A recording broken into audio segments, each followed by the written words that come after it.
Tonight I'm going to be talking to you about three things.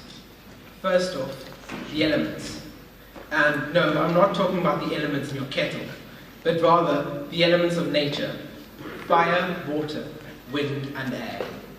Secondly, I'm going to be talking about the temperaments.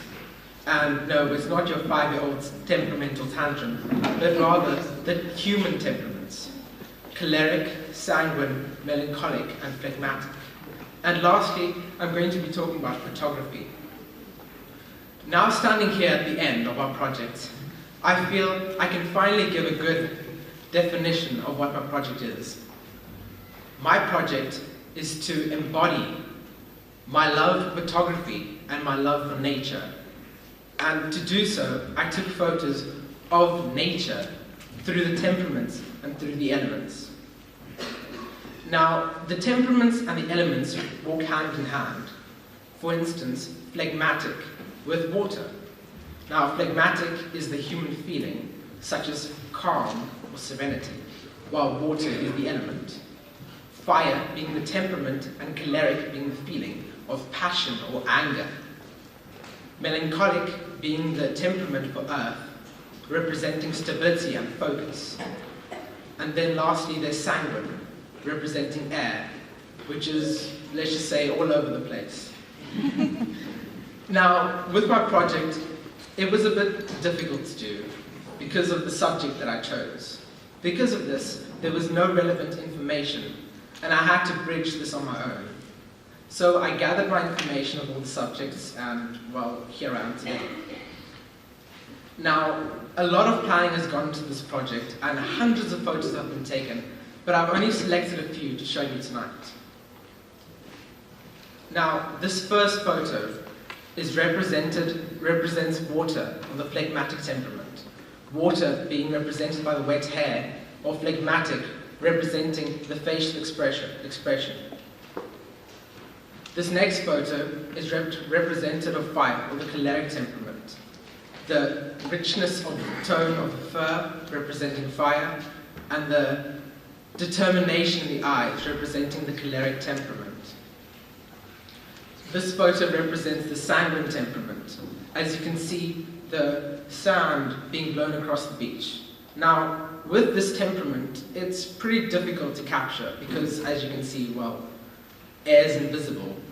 So, you have to capture what air affects, which would be sand, dust, seeds, anything that will be blown away or affected by it.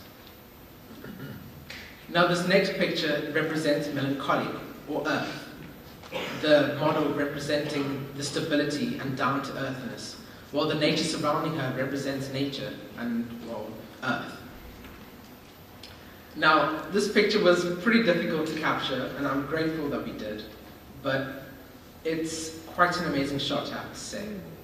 Now, the model in the photo represents fire herself, although you cannot see it, in her temperament. And the fire around her, well, obviously represents fire, but the fire in the form that it's in represents the destructive force that it has. Now, this photo represents melancholic, again, which is earth. The flower representing focused growth as the temperament, while obviously nature representing earth. This is again air, sanguine. Now, to show this temperament, I used glitter to just show you the unpredictability of the air temperament as it gets blown across the palm. And from here on out, I would challenge you to see if you can find the temperaments in the elements in these photos. And I will call out what they are near the end.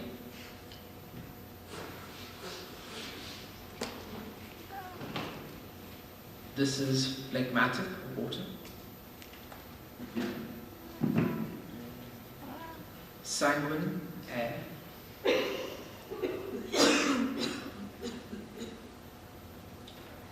Water, phlegmatic.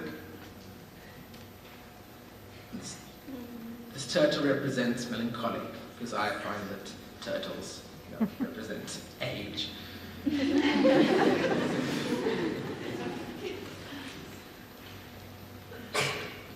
One represents choleric and fire. and that's a blank screen. Now, during this process, I've had to pick up some necessary skills along the way, things that I hadn't learned before or didn't really need. The first one was stress management, and I thought it couldn't get any worse. The other one was to start as soon as possible, which I will probably not make that mistake again. And the last one is, I learned this in the field, you cannot be prepared for everything, but you have to be flexible. Now, a while ago I had let's call it an incident. As I was taking a shoot, the model of the shoot decided it wanted to play, and well, I just had to make do with what I had.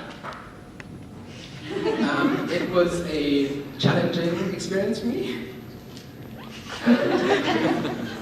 I hope that you've all at least learned something tonight, and that is that you can at least distinguish the temperaments and elements. And I would just like to thank Renal Swanepoel for being my internal mentor, Eric Nathan for being my external mentor, and my parents for being my pillars of support throughout this process.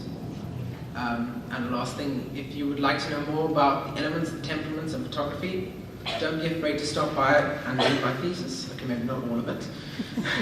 Thank you.